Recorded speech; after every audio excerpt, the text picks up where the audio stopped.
Welcome back to the Bluechip Breakdown, Vols fans. I'm your host, Bull. It is Thursday of the NC State week. Vol fans feel very confident. And now NC State fans are starting to talk a little trash on social media. So it's a whole lot of fun, man. I mean, it is football season. It's how it's supposed to be. I'm not even mad at NC State fans for any of this stuff. But in today's video, we're going to be talking about some players that I feel like will perform well in the game coming up on Saturday. And it's going to be a, primetime kickoff, 7:30 or 7 o'clock, whatever it is. It's going to be on ABC. And I think that a lot of eyes will be on our volunteers. We'll also be talking about some betting lines. This is something I wanted to do last weekend versus UT Chattanooga, but it just wasn't anything out there, I guess, just because they are, double A opponents. So none of the, sports betting sites put it out there, but we will be taking a look today at Sportsbooks. So as always, y'all, thank you so much for the support, all the members, everyone that's donating to this channel. You can become a member and get the exclusive content like film breakdowns, things like that we've already started to put out for this season just by clicking on that join button below. It's a great way to continue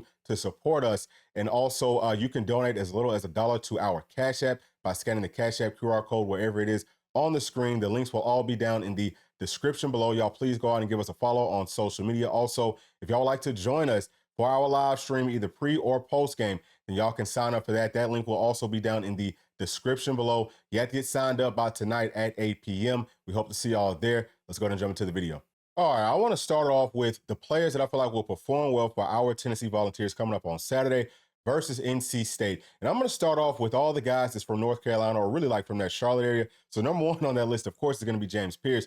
Only gets 10 snaps last weekend. Didn't really, have an opportunity to be productive. I think this is going to be like his coming out party. And really, I can say the same thing for the entire defense. I think most of the question marks just amongst all the national media is going to be with our defense, especially in our secondary. But I think that on all three levels, we are going to show up and show out in this game. That's going to start off up front with James Pierce. He's going to get a lot more snaps in this one. And being back in his home city of Charlotte, I would expect for him to come out and try to put on a very dominant performance. Now, NC State is going to do everything that they can to either, double team him in, certain situations, to try to chip him, maybe try to run at him, which I don't think is a good idea. He's looked really good as a run stopper, but also, just doing, maybe some draw plays, like, whatever it takes. I don't know exactly what they're going to do, but they will try to do something. So if they can negate him some, then the other side's going to have a really good opportunity. I don't know who's going to get the start at strong side defensive end, but any of those guys are going to be able to eat, okay? Especially Tyree West. He's another one, and I know that we're trying to talk about the Charlotte players first, but also think that he's going to do well. We'll come back to the rest of the defensive line here in just a second. But I also want to talk about David Hobbs, okay, because he's also from that Charlotte area. I believe that he will have a really good game. We're probably going to try to rotate him in as much as possible. And also just because there's so many players in North Carolina that we're targeting, okay, we're doing a really good job there. I think we're kind of running the state at this point. But there's more, okay? 2026, 2027, we have several targets inside of that state. So they probably want to see some of their hometown heroes go out there and ball for our volunteers. That should help us all the more. So I could see Coach Rodney Garner giving David Hobbs a little bit more burn in this game. Now, the third player is going to be Nathan Leacock. I don't know how much he's going to get to play in this game, but I would expect that, especially with Coach Hype just kind of highlighting his play, on that interception from Gaston Moore last weekend, just the way that he showed that effort. I think that he's going to, come into his own. So hopefully he can get some reps. He would be kind of like my dark horse out of all the Charlotte players and probably out of everyone on this list to have a pretty productive game. I just think that he is trending in the right direction. Now, as for the rest of that defensive line, okay, we talked a little bit about Tyree West. I think he's going to have a really big showing. I think that Joshua Josephs is going to look good. Really, just all those guys coming in waves. Should be a whole bunch of fun. I also need to talk about Big E because we talked about him some throughout this entire week. We talked about him a ton, but I think that he's going to be extremely disruptive, hoping that Big O will kind of bounce back. Bryson Easton, again, all those guys. I think our entire defensive line is going to put on a clinic. Would not be surprised if we get 4, maybe more sacks in this game, even though, of course, NC State will, try to get the ball out of their hands quickly. It won't be as quick as it was last weekend versus UT Chattanooga. So that's the first part of it. Now, staying with the defense, let's talk about that second level. I think that Keenan Pili is going to have a really, really big game. It looked like in the first game where he only got 15 snaps, he was playing, I wouldn't even call it timid, but you could tell that he was maybe having some questions, or I don't know what the correct wording is, but it just kind of looked like he was trying not to get hurt. It just looked like that just a little bit. So I think in this one, he should be able to just kind of like let everything loose and play how he normally plays. And with the types of schemes that NC State's run, he is going to have a lot of opportunities to make some really big plays, whether that's on blitzes or just in run support. I think he could also get an interception with some of the, over the middle types of passes that they will try. Also, I think that Arion Carter is going to play well, really our entire linebacking core. I think that those guys should look good. Now, as far as the secondary goes, I do have a few questions about the star position, just because we've got some newer players there, especially with Boo Carter. It's not because those guys can't play. It's just because of the way that NC State runs their offense and what I saw on film from them last week, and especially Boo. They tend to kind of get out of position just a taste. And in an offense like this, where the ball's going to be coming out quickly, it's like, boom, we're faking here. We got our guys there. Try to get the ball out as soon as you can. The windows, hopefully they will be pretty tight. Obviously, we're going to do a good job just kind of coaching and scheming it up. But that's where my concern is at with the secondary. Well, not just there, but also safety. I'm a little bit concerned about Will Brooks. We'll see what he does out there. But I think that our cornerbacks are going to have a really, really big showing. And I'm going to pick Jamal McCoy in this one. I think he's going to have a really, really big game.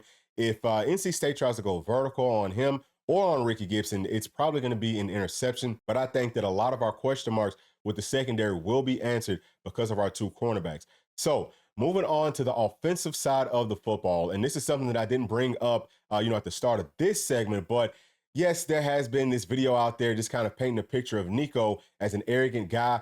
And I don't think that the team needs any extra motivation. It just seems like they are very motivated. They're locked in to have goals, and it seems like they're all on the same page with that. But if there would be any extra added motivation, that would definitely be one. And y'all know that we don't play about Nico, and he don't play about himself either. He's one of those guys, kind of like a Jordan, right? Like, we read and hear all these stories about Jordan that the Bulls were losing by, 15, 20 points with like 2 or 3 minutes left to go in the game. Jordan's not having a very good game. Someone says anything to him at all just to motivate him, just to piss him off, and all of a sudden he just takes over that game and goes off. I think that Nico is that same sort of player where, he might not say it, necessarily out loud to anybody else, but he will keep a little mental note of that. And I think that he is going to absolutely go off in this one, running the football, throwing the football. He looked really good last weekend. I think he's going to look even better in this weekend. And then, the hype train is going to be completely and totally off the rails. So I think that our offense will be clicking on all cylinders, and that's going to be starting off with Nico. I also feel like Dylan Sampson is going to have a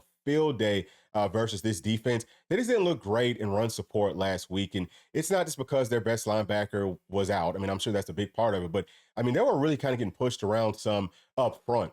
Our offensive line is a lot better than Western Carolina's. I think that we are a lot bigger than NC State. I think that we are a lot more athletic.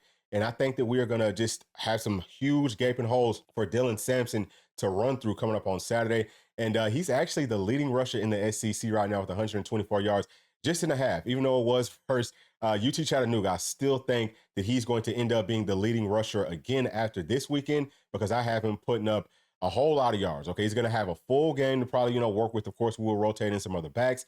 I think we will try to get in 4 in this one, just because I feel like we'll probably be up by so much that we can get in whoever the fourth back's going to be. But while Dylan Sampson is in, I think that he is going to play a really, really big game, not just as a runner, but also coming out of the backfield.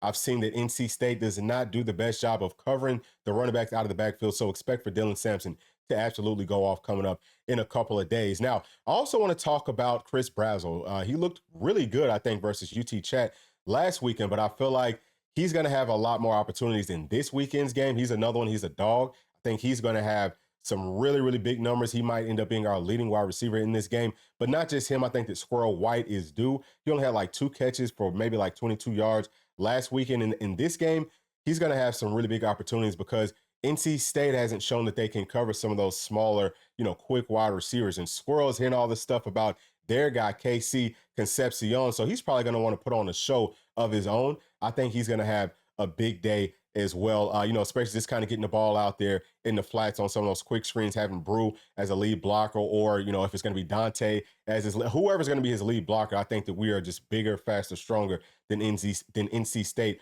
across the board. I also think that our tight ends are going to play really, really well. Like we've talked about this before. I think it might have been in yesterday's video.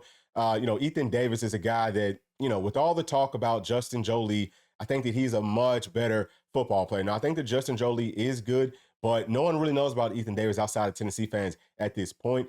He is going to be special. I think he's going to have a really, really big day. Seems like him and Nico are, pretty close. So I kind of felt like that in the offseason that Nico would give him some major targets and, especially in some touchdown situations. So I have him having a good day for a tight end, but also think that Holden Stays, who had a really huge game versus NC State last season for Notre Dame, I think that we're going to try to get him some targets, and I think that he's going to play well also. We need to get Miles Kitselman involved in this one, but if I had to just pick one out of the tight end room, I'm going to be picking Ethan Davis to absolutely go off. And that's going to be it for all the players that I think will have some, really big days. But I would say from top to bottom, we should have several players that will make some plays and that will show up. And I just, again, I think this is going to be Tennessee's coming out party to the entire country where everyone's on notice that, hey, this is a legitimate playoff team. And I think, once we get to the Oklahoma week, again, not to look too far ahead, but once we get up out of that week, if we come out of that one, with a win, however that turns out, I think that at that point, the question might be who can actually beat this Tennessee team. All right, now let's take a look at some of these betting lines. I'm gonna try to win y'all some money this weekend. This is gonna be on Sportsbook's website. We'll start off with the actual, game line. And Tennessee is favored by 7.5 with Sportsbook. And I would take this all day long. I already told you I feel like Tennessee wins this game by 20 or more points. This line has been creeping up gradually. By kickoff, I think it'll be maybe close to about 10 points. I mean, some people don't think it'll go up that high, but I think that that is definitely possible. On some sites, it's actually at 8.5. So if you want some easy money, y'all, I think that this right here is that's some very easy money. That's about as easy as it gets. Now let's move on down here to the touchdown scores, and y'all can see that Dylan Sampson is the favorite just to score, I guess, any touchdowns, and he's also the favorite to score the first touchdown. Now I don't know if I would take him necessarily as the person that scores the first one, although I do feel like Tennessee's going to come out early and run the football down NC State's throat, but you really never know. I think that Nico actually might end up being the first person to score in this game, but I would say that, with this one right here, I mean, Dylan Sampson is almost a surefire bet to score. You also see they have Jordan Waters as someone that they feel like could score for NC State. That's their running back. I could see that. KC Concepcion, will he score in this game? I don't know. I think we've done a really good job of limiting wide receivers like this. We talked about that yesterday, but I could definitely see him scoring, so that would be a good bet to take. Squirrel White, I don't know if I would necessarily touch that. Now, I do think that he will have a really good game, but will he score? We have so many wide receiver threats. That one's one that I don't know that I would necessarily touch. Nico, I would most definitely take that. He's at plus 115. I think that he will score with his legs coming up on Saturday. It's probably something he wants to put on film. And like I said, I think he might be a little bit more motivated versus NC State just based off of some of the stuff that their fans were saying out there on social media. Now, let's come on down here to who can score 2+ touchdowns, and Dylan Sampson is the favorite here as well. I think that, I could see that. I don't know how sure I am of it, but we've got Jordan Waters. He's a little bit less of a favorite than Dylan Sampson is. I don't know if he scores 2 touchdowns. I would not touch that at all. I don't see that happening with him by any means. KC Concepcion, really, I don't see any of their guys scoring 2 touchdowns. So any of their players, this is just me. I would not take that money. And I'm not a big betting person by any means. So, some of these numbers, things like that. I mean, you've got some pretty good odds, I would say, maybe for KC to score 2.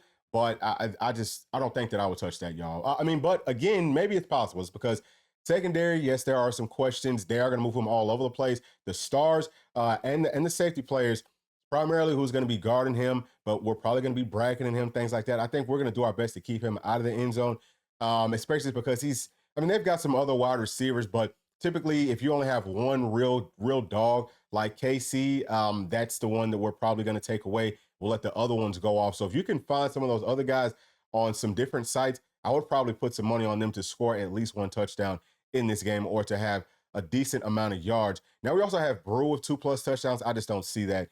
I would say I think they got this right. If there is a player just on this list that has a really good chance to score twice, in my opinion, that would be D. Samp. Now on down to scoring 3+ touchdowns. Oh boy, those are some crazy numbers right there. I don't think anyone does it. You see that the best odds are going to be with Dylan Sampson at plus 450. So I don't know. I don't see anybody scoring 3. But if it is going to be anybody, it would probably be D. Samp. Again, with KC Concepcion, maybe he completely and totally torches us. He scored 3 last weekend versus Western Carolina. I think our defense is a lot better than Western Carolina's is. So I don't know. Also, you have to think about the tempo that Tennessee likes to run. It's going to give NC State a lot of opportunities to get back out there on the field. But at the same time, you have to make the most of it. For you to score 3 times, I think if they do score once, maybe even twice, at that point, Tennessee will probably start to slow down just a little bit to maybe try to let the defense figure things out and keep them off the field. So I just don't, 3+ touchdowns, I think that's just not going to happen. Now let's talk about the passing yards. Grayson McCall right here. They've got him at 240 and a half, which is take the over, which is take the under. In this game, I could see you taking the over. Just, again, because we've got a few question marks in that secondary. Maybe they find a perfect scheme that could, figure out what Coach Banks is trying to do to them on defense. But I think he's going to have a whole lot of trouble getting the ball out of his hands just because we've got such a dominant pass rush. We are going to dial up blitzes in this game. I can promise you that. We're going to come off of the edge, especially on some of those rollout plays, some of those boosts that they like to do. We are going to have some linebackers and things like that there. So the question will be, really, can we come up and tackle? Because I think that Grayson's going to have to dump the football off more times than not. So I think that, you have to trust our tackling in this game. 240, I think, is a perfect number. If it's me put money on this, I would go with the under, but I could definitely get going with the over on this. Now, going on to Nico, 250 and a half. I'm taking the over on this all day long. No, it's not orange tinted glasses or, whatever people say. It's not that. It's just that I think that our offensive line is going to hold up so well versus their front. Now, the thing about it is they will bring the blitzes from different places. We have got to be able to identify that. If we're doing that, then this is one that I would most definitely take. I would not be surprised to see that maybe go up a little bit, as we get closer to kickoff. So at this point, I would say pretty much slam dunk. Go ahead and put money on that one. He put up 313 yards in the first half, although it was versus UT Chattanooga. The way that he did it shows that he can do that. I mean, maybe not 313 yards and a half, but 300 yards per game is going to be pretty typical for him throughout this season. Okay, I don't remember exactly what Hendon Hooker's numbers were back in 2022, but it was somewhere around that mark, if not even more. Nico, I think, is going to exceed a lot of Hendon Hooker's numbers from that perspective. So I think that that's a pretty easy one. I would take that one. Now let's go on down to the passing touchdowns. For Grayson McCall, they've got 1.5. I mean, again, if it's me, I'm going to take the under, but I could see you taking the over on this as well, just because if they come out, if their scheme is kind of hitting, if they're finding some mismatches and things like that, I could see him maybe getting 2 touchdowns passing in this game. I think it's, probably a better chance that they would get more passing touchdowns than they will get rushing touchdowns in this one. Now, as far as Nico, 2.5. I would definitely take the over on this one as well. I think he's going to put up, maybe I would say probably about 4, maybe even 5 touchdowns passing. I definitely think he's going to get one rushing as well. So that's about where I'm at with Nico. I think he's going to have a field day. Let's talk about the rushing yards. We've got Jordan Waters versus D. Sam, and they've got Jordan Waters, I think, at a really good number, 60 and a half. I would take the under on this, and the reason for that is, number one, I think that our defensive front is going to be dominant versus their offensive front, but also I feel like Tennessee is going to be up early on in this game. So NC State's going to have to start relying more on their pass game. And, NC State pretty much only runs a 2-back system. And I really think that, Jordan Waters is going to get probably a good amount of touches early on, but I just don't see him eclipsing 61 yards in this, or 60 yards in this game. Now on to D. Sam. I already told you, I think he's going to go over that. I think that's easy money. You definitely take that. NC State's defense is not going to be able to hold up versus our rushing attack at all. Now, on to receiving yards, we've got KC Concepcion. They've got him at 77 and a half. I'm going to take the under on this. Now, I think he could score in some situations. I don't really see any big plays from him. They will give him a whole lot of targets, and you also have to think that sometimes they do those little touch passes to him. Those count as receiving yards, even though it's pretty much, like a handoff. So how do we come up and set that edge? How do we tackle him? That's going to be one of the biggest questions. But I would take the under, because I know that he's going to be a big point of emphasis for this defense. And we've seen that whenever Tim Banks wants to key in on one player, we've shut them down as long as he's been up in Knoxville. And same thing, you can go all the way back to guys like Brock Bowers. He didn't do anything to us last season. He really has not done much versus our defenses. And he wasn't the only player that we had to stop for UGA. I'm just kind of throwing that one out there. But let's go on to the next player, Justin Jolie. They've got him at 38 and a half. I'm actually going to take the over on this. And the reason for that is we don't do the best with our schemes versus tight ends. That's why he had a big game versus us with UConn last season. I don't think he's going to have a huge game, but I think that he will end up having more than 40 yards, especially if NC State gets him matched up versus our linebackers and our safeties, our star players. If they try to, utilize him on the outside, which I've seen them do versus our corners, that's going to be a problem for NC State. That could end up being a pick six. He's a really good athlete, but he ain't that type of an athlete. Our corners are really, really good. So again, I'm taking the over on Justin Jolie as far as receiving yards go. Now with Brew McCoy, they've got him at 43 and a half. Oh boy, that one is tough. I think that's a really good number for Brew. I'm going to take the under on this just because I think that we're gonna have. Yeah, I think we're gonna have a very heavy dose of our running game in this one. I think it's gonna be a whole lot of running the football and then slinging it deep later on in the game. Of course, Brew will get his touches. But I think that NC State does a pretty good job of coming up and making tackles. Their linebackers flow over, but also with their scheme, a lot of times, those quick screens can be a problem for those linebackers. I don't think that their linebackers are that athletic. But we'll see. I feel like I would probably want to take the under as far as Brew goes with those numbers. Now, let's talk about Squirrel White, 50 and a half. I think that's a pretty big number for Squirrel, but I would personally take the over. I think he's going to have a lot of opportunities. There's been a whole lot of talk about our bigger wide receivers. Sometimes you can, maybe sleep on Squirrel a little bit, especially because he didn't have the biggest outing last weekend, but he's a dog. I have him going off in this one. Let's move on to the next one that we've got slotted out. Okay, so this is about the first drive result, and this is for our Tennessee Volunteers. We'll start off with that one. So we've got offensive touchdown at plus 125. We've also got field goal attempt at plus 550. Punt is going to be at plus 170, and then any other. I'm going to go with the touchdown. I've already told y'all that. I feel like on our first drive, we are going to go straight through their defense. Now, it might take several plays, but I don't think that they're going to put up much resistance. We're going to take what they give to us all the way down the field and inside of the red zone. I think we have a much stronger advantage versus a 3-3-5 defense. And, I don't know how they're going to try to switch it up, but whatever they do not have the proper players to stop us in a red zone situation, in a goal line situation. I think that our running game will get that much stronger down there. Now, let's talk about NC State's first drive result. We've got an offensive touchdown at plus 230. Field goal is going to be a plus 500. Punt's going to be a plus 110. And any other is going to be a plus 470. I'm going to go with punt on this. I've kind of forecasted how I felt like, especially the start of this game is going to go. I think that they're going to end up punting. I think that they're going to be pretty conservative with their play call and just, try to fill the game out. Hey, can we take some time off of the clock? Can we get this run game established? And if they can do that, then, obviously moving forward in the game, they will have some success. But I don't see them having success doing that versus our defense at all. So I think that they end up with the punt. But I could also see a fumble happening on this one. So if you're one of those people that's just kind of like looking for some good odds on something, I would say that go for a fumble or some sort of a turnover, which would be in any other category. You will win big on that one, just because I could also see that happening. I could see us being so disruptive up front that we cause a strip sack, or that we cause a fumble with Jordan Waters, who did put the football on the ground versus Western Carolina early on in that game. So I think watch out for that one for sure. Let's see, do we have any more in here? All right, so here we go. The first half spread, they've got Tennessee minus 5.5 on this one. I'm definitely taking that all day long, just because, man, listen, I mean, we're going to be up, I think, really big going into the half. I can see us being up by 20 or more points. The game, inside of my mind, should pretty much be well in hand at that point.